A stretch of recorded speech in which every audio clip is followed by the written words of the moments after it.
the thing that I always tell people is compounding. The secret to wealth is out. There's no secret.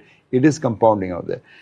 Let me explain compounding as Warren Buffett explained it. He says, if you're standing on top of a hill with on a snowy hill with a snowball, it has to roll downhill. So it'll become bigger and bigger over time.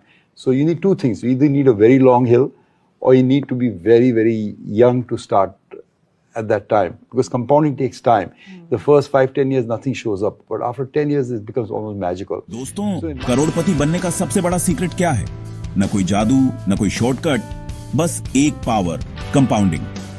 Ramesh Damani जी इसी power को wealth creation का secret कहते हैं। Compounding का मतलब है interest पर interest, यानी आपने 100 रुपीज को 15 पर इन्वेस्ट किया तो पहले साल के बाद आपके पास होगा 115 रुपीज। अगले साल 15 सिर्फ आपके प्रिंसिपल पर नहीं बल्कि 115 पर लगेगा और यही चलता रहेगा। जितना लंबा समय देंगे उतनी तेजी से पैसा बढ़ेगा। मान लीजिए आपने 1 लाख इन्वेस्ट किया और 15% का रिटर्न मिला। 10 साल बाद आपके पास लगभग 4 लाख होंगे। 20 साल बाद यही पैसा बढ़कर 16 लाख हो जाएगा और 33 साल बाद 1 करोड़। यही है कंपाउंडिंग का चमत्कार। लेकिन शर्त यह है कि पैसा इन्वेस्टेड रहे, बार बार निकाले नहीं।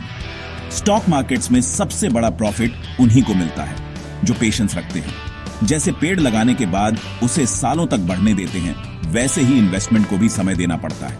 तो याद रखिए, शॉर्ट टर्म में ट्रेडिंग से पैसा बन सकता है, लेकिन रियल वेल्थ सिर्फ कंपाउंडिंग और लॉन्ग टर्म इन्वेस्टिंग से बनती है। अपनी रिसर्च कीजिए, सोच समझकर इन्वेस्ट कीजिए और कंपाउंडिंग की ताकत को समय के साथ काम करने दीजिए।